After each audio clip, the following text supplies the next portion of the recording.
नमस्कार, तुम्ही पाहणं चालू केलं आहे study sniper educational YouTube channel आणि आजच्या या व्हिडिओमध्ये आपण गडचिरोली जिल्ह्यातील डोंगररांगा अभ्यासणार आहोत। तर सोप्या पद्धतीने कशा पाठ करायच्या गडचिरोली जिल्ह्यातील डोंगररांगा त्यासाठी एक ट्रिक्स बनवली आहे। ट्रिक्स बघण्याआधी आपण गडचिरोली जिल्ह्यात कोणकोणते डोंगररांगा आढळतात ते बघूया। तर गडचिरोली जिल्ह्यात प्रामुख्याने सुरजागड, भामरागड, चिरोली डोंगर, चिकीमाला डोंगर, त्यानंतर सिरकोंडा डोंगर आणि टिपागड डोंगर इत्यादी महत्त्वाच्या डोंगररांगा आहेत। तर या डोंगररांगा पाठ करण्यासाठी तुम्ही पुढील पद्धतीने एक ट्रिक्स बनवू शकता।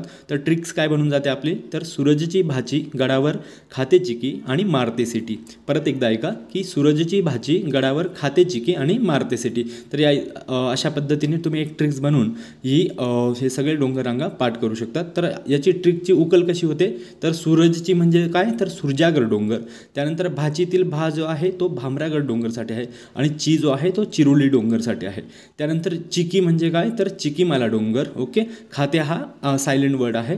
त्यानंतर मध्ये जो गडावर आला आहे, तर गड हा गडावर म्हणजे गडचिरोली जिल्हा। अनेकदा काय होऊन जातं मित्रांनो, ज्यावेळेस आपल्याला एखादी ट्रिक्स तर लक्षात आते पण ती कशा संदर्भात आहे ते आपण विसरून जातो। म्हणून या ठिकाणी गडावर हा शब्द तुम्हाला हिंट देत राहील की ही जी ट्रिक आहे ती गडचिरोली जिल्ह्यातील डोंगररांगांबद्दल आहे।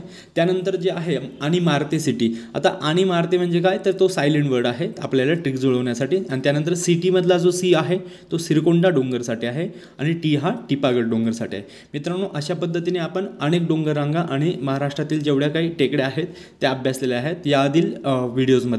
तुम्ही जर ते व्हिडिओ बघितले नसतील तर चॅनलच्या डिस्क्रिप्शनमध्ये जाऊन किंवा मग चॅनलच्या प्लेलिस्टमध्ये जाऊन महाराष्ट्राचा भूगोल किंवा भूगोल ट्रिक्स या लिंक याच्यावरती प्लेलिस्टमध्ये मिळून जातील।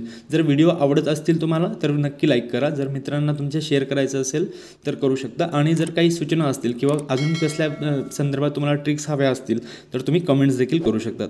मित्रांनो, धन्यवाद।